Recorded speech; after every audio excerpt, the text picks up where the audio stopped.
Welcome all to our channel GTech Fluent. Our today's topic number 28 in ASP.NET Core video tutorial series is Image Tag Helper in ASP.NET Core MVC. So in our previous video, we have discussed how to use and configure Tag Helper in our MVC application. So this topic is very important if your application require to display the images. So let's understand why we require Image Tag Helper in our application. So let's switch to the Visual Studio and see the example of the Image Tag Helper. So we are in our project which we have created for this video tutorial series. So in our student details view, we have a profile image where we are showing the profile of the user. So let's run our application and see the details view. So this is our detail page which we have implemented till now, and here we are showing the image. So before jumping to understand the image tag helper, let's understand the one concept called browser caching. So in general, when you visit any web pages, in our case like we are visiting our details view, and if that web pages contain some images, then most of the modern web browsers cache that images for the later use. So in the future, when you visit that web page again, then the browser load image from the cache instead of downloading the image from the server. So as per your requirement, you can disable your browser cache if you press F12, and if you go to the network tab and click on the disable cache. So once you disable this browser cache, then it will not cache your images, and it will each and every time download the image from the server when you visit for the particular web page. And if you don't disable the browser cache, then it will serve the images from your browser cache, not from the web server. But the problem with this approach is that if you change the image into the server, then it will not get updated into your browser cache. So this is the disadvantage of the browser cache.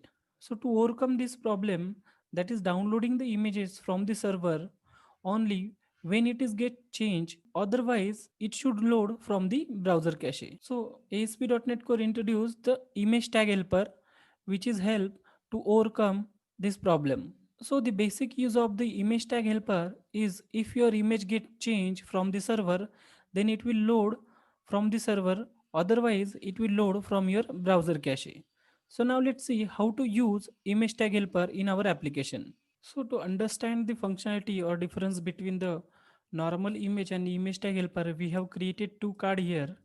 First card load the normal image, and second card will load the image tag helper. So in order to use image tag helper in ASP.NET Core application, we need to add ASP-append-version equals to true into our image. So if you notice, we have a same path for the two images. Just the difference between them is we have append, or we have add the attribute ASP-append-version, and we have set equal to true. So if you go to the www root folder, we have two images. One is image2 and second is a profile image which is currently loading into our details view. Please make sure you are adding your images under the www root folder, and after this you need to configure this use static file middleware. So you can watch our previous video on how to serve the static file into ASP.NET Core MVC. So after this change, let's run and see.